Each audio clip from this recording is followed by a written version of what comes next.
I had sweat drops for a little bit in this chapter. So the chapter has it essentially was just an epilogue over what just happened. Like if you could just imagine like everything as like if it was an entire arc instead of just like a couple of chapters, it would just be like, all right, we're gonna see how characters are doing now.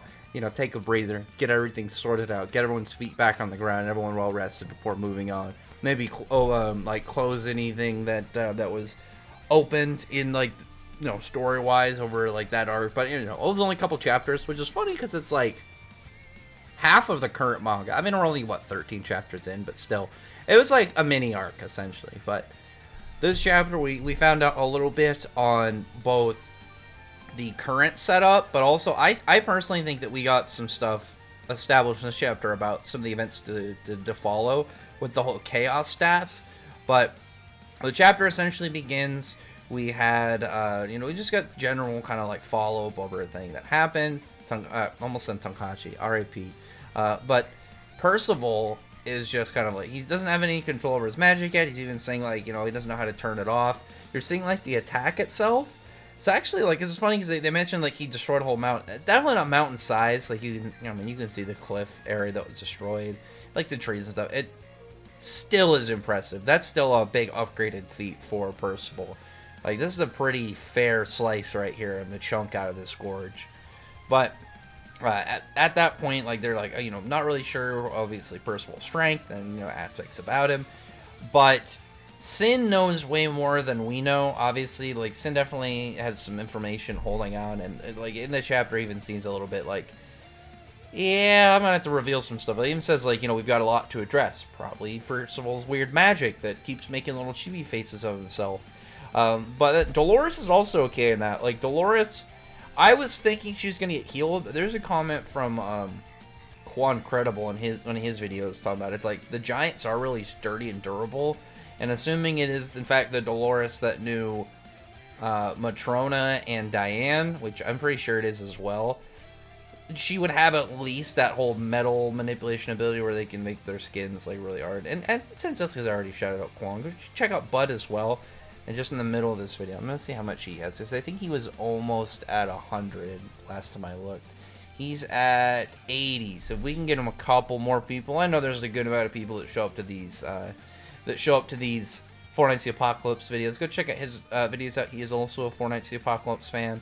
And he'll probably have they'll probably have one of these reviews up similar to any time I do as well. Like him and Quan are usually around the same time. Maybe give or take like, depending on if I'm feeling lazy or if Quan is busy with like actual real work, important stuff. But Bud is usually like on the ball, and that's probably a go-to. So go check him out. If you want more of like on the point release, because even right now I'm probably not going to upload this until Wednesday. It's like Tuesday night, and I'm recording this setup. But yeah, anyway, Sin goes to go and step on this staff because they're like, okay, we defeated the bad guy, being Talisker. I'm really hoping he's not dead because I actually liked his design and I thought his magic was cool. But they're like, we defeated him, but Ordo is the exact same. But the thing about him as well is he's just standing there. He's still a monster, but he's still just standing there. And we saw that earlier when they defeated the little fairy, that he just stood there. Like he's clearly manipulated, and when they, the person in control of them isn't doing their thing. They're just pretty much like these robots. They just stand there waiting for orders. But Sin goes and destroys the staff and reveals this is a thing called a Chaos Staff, which is made by, pretty much made by Arthur and given out to his knights. And I would assume it has a chaos power in it, so it's got like that level of like almost pretty much reality manipulation onto it, and made him into this big monster. But after destroying it, he was able to get fixed. And so the thing though that I mentioned of there's gonna be stuff following just based off of this chapter is like, if a bunch of them are gonna have these whole chaos staffs, that's gonna mean that like there's gonna be probably the first chunk of the story plot point of like people are gonna be captured and then turned into these monsters with these chaos staffs. So this isn't the first, or this isn't the last time rather we're gonna end up seeing these, I would assume.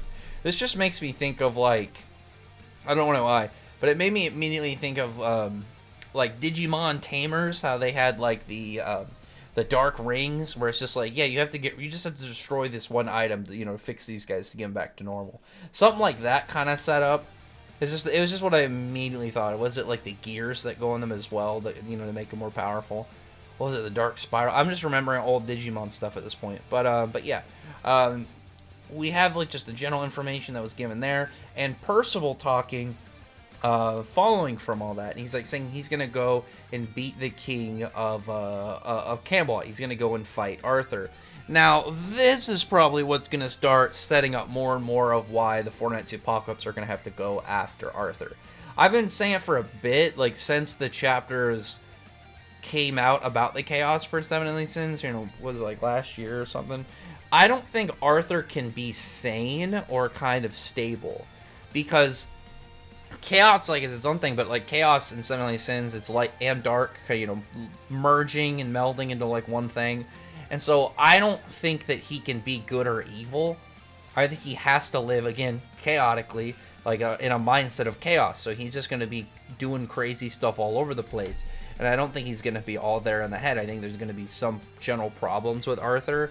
And I just don't really see him holding it all together, especially with the comments about how, like, they want to take down all non-humans, kill all magical creatures and whatnot. Because, like, the Seven Deadly Sins were mostly compiled of magical, like, beings. I mean, like, Meliodas, demon.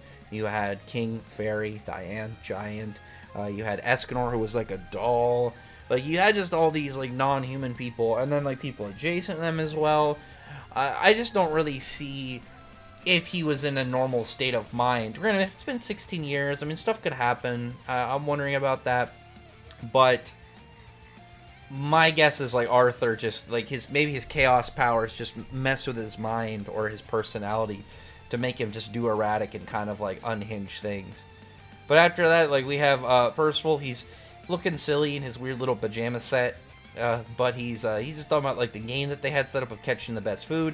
And actually, Sin is the one that ended up winning and having this weird, like, little monster rabbit thing.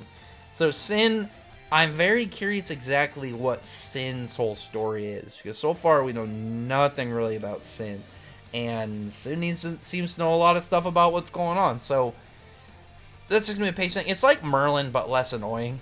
I don't know, it's just like with Merlin, earlier Merlin I was fine with, but like later Merlin, it kept getting agitating. And it's one of those characters, like, if you know so much, tell people things. Don't hold all this information and then reveal it whenever you need to. Like, if you think something might be valuable later, probably it's best time to tell us now instead of, in the heat of the moment. But also, I mentioned at the start that I was worried in this chapter because I figured that Nasians was going to be with them. Nasians, Nazians, however his name is pronounced. I figured he was going to be with them this chapter, and he wasn't with them, and it looked like they were getting ready to head out. And then with Ordo fixed, and things kind of, like, getting more in a better place with, like, the Gorge and everything, I was like, oh, well, maybe he's gonna stay there. And I liked him. I thought he's cool, so I was like, I'm hoping he joins in the adventure. But when they were all looking like they were getting ready to head out, and he wasn't there, I was a little bit bummed, because, like, man, that sucks. I figured he was gonna be a main cast member, and now we, don't have the dude. So I was a little bit sad, but then right when they're getting ready to pull out, here he comes. He's gonna come join in the adventure. He's gonna join in with them, and we'll see how things go. Because at first, I figured all of the Four Knights of the Apocalypse were going to be in, like, a group. It was just going to be all four of them. But, I mean, like, that would also be a little bit OP. But I really like the idea. Not even that's, like, kind of like the I really do like the idea of, like, each of them having their own little crew. And so, like, when it gets to the, like, later portions, maybe down the line when they're fighting Arthur, it'll be these four, like, mini factions coming together in order to, to unite against him. So I think that holds a lot of general promise for the series as well, of just, like, how it'll kind of like hone out in the long run. And it'll be really fun if we're able to kind of, maybe get a couple more people in Percival's cast. And then when we start seeing other members of the Four Knights of the Apocalypse and their own little cliques, their own group.